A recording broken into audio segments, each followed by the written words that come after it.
Bismillahirrahmanirrahim. Waxaan wanaagsan dhageystayaal saaxiibayaal meel kasta oo joogtaan ku soo dhawaada barnaamijka falanqaynta caalamka oo xiliyadan oo kale aad ka daawataan.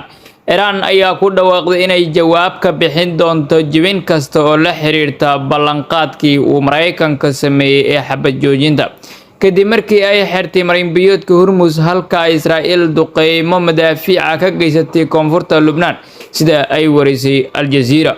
marka laga soo tago dagaalkii 40 maalin socday ka oo u dhaxeeyay Mareykanka iyo Israa'iil oo isku dhinaca kale Iran waxa ka dhashay ayaaba haatan ka sii daran oo Lubnaan hadii la duqeeyo Iraniyiintu waxa ay taagan yihiin waxa aan xirayna anankani marinka Hormuz oo la xirana dhammaan dalalka caalamka waxa ay ku qabaan dhibaato xoog badan taa oo la xiriirta sare u kac ku yimaada tamarta iyo qutul daruuriga. wakaalada wararka ee Reuters ayaa ku warantay laba markab oo isku dayay inay ka gudbaan marinbiyoodka Hormuz inay waxyar ka hor la kulmeen weerar ku qasbay inay dib ugu laabtaan taa oo dhalisay in maraakiibta ay joojiyaan socodkooda. dhinaca kale warar soo baxaya ayaa waxa ay sheegayaan Israa'iil ayaa maanta madaafiic ku garaacday deegaanada Beit Lahiya Al-Qandara iyo Tulin ee koonfurta Lubnaan taa oo ka dhigan inay Israa'iil jibisay xabad joojintii Trump uu shaaciyay sida ay sheegtay ama ay warisay Al Jazeera.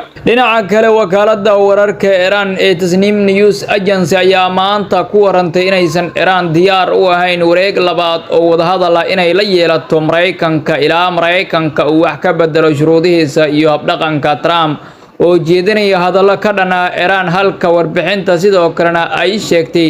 ka hor wareegga labaad oo wadahadal in laga doonayo Mareykanka inuu meesha ka saaro godoominta dekedaha Iran. dowladii Iran ahayd waxa ay ku dhaqmaysaa qaacidada ah lafba lafta u dhiganta ayaan jibin doonaa haddii gacan nagala jibiyo gacan ayaan jibin doonaa haddii lug nagala jibinayo lug ayaan jibin doonaa. Iran ayaa wax yar ka hor ku dhawaaqday inay dib u xirtay marinbiyoodka Hormuz oo ay sheegtay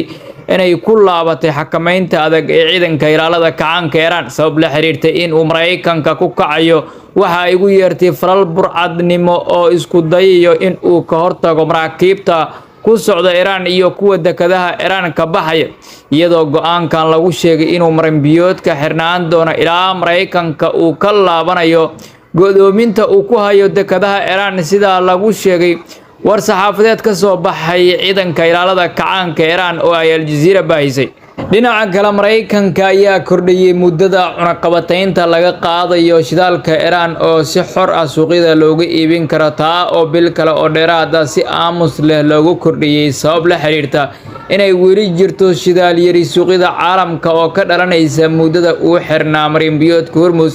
iyo dagaalka ka dhanka Iran. war saxaafadeed ka soo baxay wasaaradda arrimaha dibadda Iran oo ay soo xiganayso Al Jazeera ayaa lagu xaqiijiyay inaysan Iran wareejin doonin uranium-ka la kubciyay ee gaarsiisan heerka 60% kadib markii Trump uu saacado ka hor sheegay inay Iran ogolaatay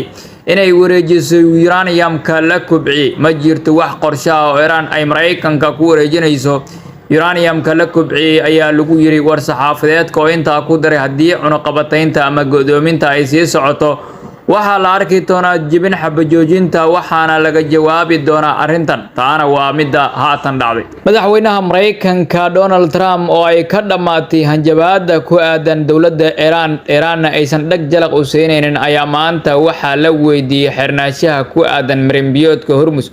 waxa uu yiri waxaan ka hadli doonaa arrinta xirnaanshaha mar dambe laakiin wada hadal fiican ayaa socda wax walbana si wanaagsan ayay u socdaan. waxay doonayaan inay mar kale xiraan sida ay horeba u sameyn jireen laakiin ma awoodaan inay nagu cadaadiyaan taas oo ah shimbiriyow heesa.